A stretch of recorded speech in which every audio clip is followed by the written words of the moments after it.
جن لوگوں نے کفر کیا ان سے پکار کر کہہ دیا جائے گا کہ جب تم دنیا میں ایمان کی طرف بلائے جاتے تھے اور مانتے نہیں تھے تو اللہ اس سے کہیں زیادہ بیزار ہوتا تھا جس قدر تم اپنے آپ سے بیزار ہو رہے ہو۔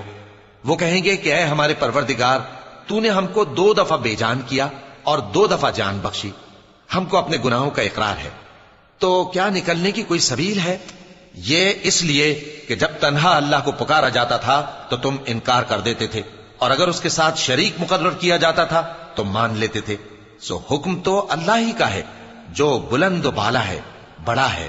وہی تو ہے جو تم کو اپنی نشانیاں دکھاتا ہے اور تم پر آسمان سے رزق اتارتا ہے، اور نصیحت تو وہی حاصل کرتا ہے جو اس کی طرف رجوع کرتا ہے۔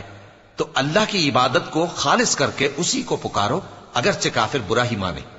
وہ مالک درجات عالی اور صاحب عرش ہے، اپنے بندوں میں سے جس کو چاہتا ہے اپنے حکم سے وہی بھیجتا ہے تاکہ ملاقات کے دن سے ڈرائے۔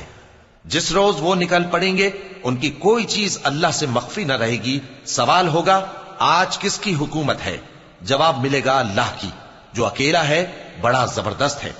آج کے دن ہر شخص کو اس کے اعمال کا بدلہ دیا جائے گا۔ آج کسی کے حق میں بے انصافی نہیں ہوگی۔ بے شک اللہ جلد حساب لینے والا ہے۔ اور ان کو قریب آنے والے دن سے ڈراؤ جبکہ دل غم سے بھر کر گلوں تک آ رہے ہوں گے۔ ظالموں کا کوئی دوست نہیں ہوگا اور نہ کوئی سفارشی جس کی بات قبول کی جائے۔ وہ آنکھوں کی خیانت کو جانتا ہے اور جو باتیں سینوں میں پوشیدہ ہیں ان کو بھی، اور اللہ سچائی کے ساتھ فیصلہ فرماتا ہے، اور جن کو یہ لوگ پکارتے ہیں وہ کچھ بھی فیصلہ نہیں کر سکتے۔ بے شک اللہ سننے والا ہے، دیکھنے والا ہے۔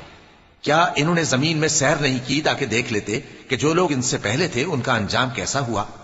وہ ان سے زور اور زمین میں نشانات بنانے کے لحاظ سے کہیں بڑھ کر تھے، تو اللہ نے ان کو ان کے گناہوں کے سبب پکڑ لیا اور ان کو اللہ کے عذاب سے کوئی بھی بچانے والا نہ تھا۔ یہ اس لیے کہ ان کے پاس پیغمبر کھلی دلیلیں لاتے تھے تو وہ کفر کرتے تھے، سو اللہ نے ان کو پکڑ لیا۔ بے شک وہ صاحب قوت ہے، سخت عذاب دینے والا ہے۔